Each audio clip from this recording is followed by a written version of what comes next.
And you do that with community. I don't care what hateful folks think about me because I got scores of people who love and like me just how I am. But I'm going to care about some people who just looking for someone to look down on. Shoot, them type of people ain't never going to be happy. But you know who is? I am, we are, my people are, because we got each other. Auntie Lena said it smiling so beautifully that I couldn't help smiling too. Plus, your uncle, he was never like that. He didn't have a type back then, or now, other than Lena. I'm his type now. No, your Uncle Ray just had a plan for himself back then, and your mom fit that plan at the time. And besides that, your mama was gorgeous, absolutely stunning. She always had a cute figure, just like you, and beautiful skin and long hair, just like you. I don't know about those boys back up in New York, but girl, you were 10. You know that, right? I dropped my eyes to my shoes, but didn't respond. I didn't know how to respond really because it was hard. I knew I was pretty, but I also knew the amount of attention I got from boys wasn't exactly like it was from my paler friends back home. If you don't know how beautiful you are, Angel, we need to get you in front of a mirror ASAP because you are the spitting image of your mother, simply stunning. And you know what? Even more than your outward beauty, you're kind and you care about people, which makes you even more beautiful. But I can say that all day, every day until I'm literally blue in the face.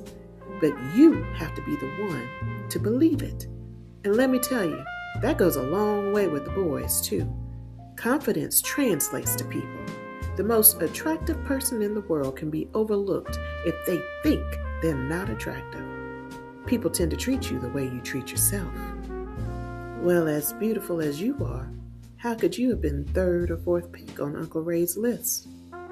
Auntie pursed her lips, and for a moment I thought I might have gone too far. Just because I was curious didn't mean I could ask her anything I wanted. She was still an adult, and they tended to be funny about a young person questioning them. Thankfully, Aunt Lena wasn't like most adults. Let's just say that back then your auntie wasn't necessarily the most selective. Back then I wasn't trying to settle down. Back then either. Back then, your mother was the prize. She was young, beautiful, and talented to boot, so all the boys loved her. Don't get it twisted now. Your auntie had her fun. I may be a housewife now, but I got stories. But by the time your uncle and I got together, we had known each other for so long. And I think what really brought us together was that we both just really missed your mom. You still miss her? Nah. Well, of course I do. Of course I miss my baby sister. And your uncle misses her too in his own way. The whole family misses her, but your mom did what she had to do. I can't fault her for going for what she wanted, and what she wanted was out. How could I begrudge her that? Shoot, I can't complain. I'm satisfied with my life. I think my mother's satisfied with her life. It's just, I think that because it's just me, it can be a bit much sometimes because she has so many expectations. Maybe if I had a brother or a sister, it would be a little easier. I bet. The young woman I remember was incredibly determined, very clear about how her life was supposed to be. I can only imagine my baby sister is very clear about how she wants her daughter's life to be as well. Am I right on that? Yes, definitely. Angel smiled, but there was more sadness than joy. And how do you think you got your name, Angel? That was her nickname growing up, and you're the spitting image of her. She looked just like an angel. Everyone always said so since the day she was born, but child, your mama was something else. You know, she had everyone fooled. She had everyone thinking she was so sweet a cube of sugar wouldn't melt in her mouth. All the boys ate it up too. She had the looks, the charm, and the damsel in distress act down pat. Damsel in distress? My mother? Yeah. She could twist those boys around her finger to where they didn't know whether they were coming or going. That little devil was something else, but It always came from an honest place. She could smooth talk anyone's shoe.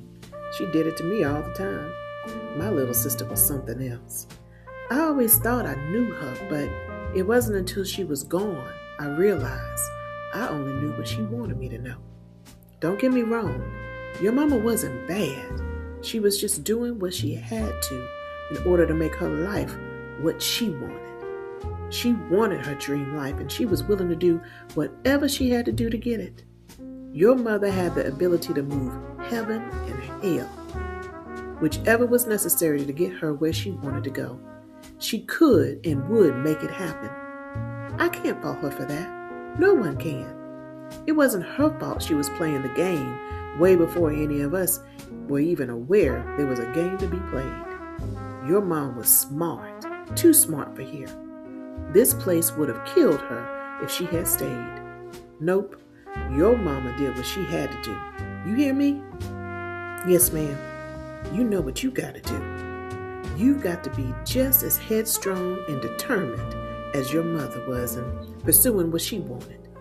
You don't have to do it like she did, but you got to do what it takes to make your life what you want it to be. That's the thing, Auntie. What if I don't know what I want it to be? Yes, you do, and I don't accept that you don't. Everyone knows. They just don't want to admit it sometimes. The question is, will you allow yourself to let who you want to be become a reality? Only you can make it happen. I watched my aunt stand and crush the cigarette beneath her house shoe. Slipping the lighter into her robe, she frowned down at me.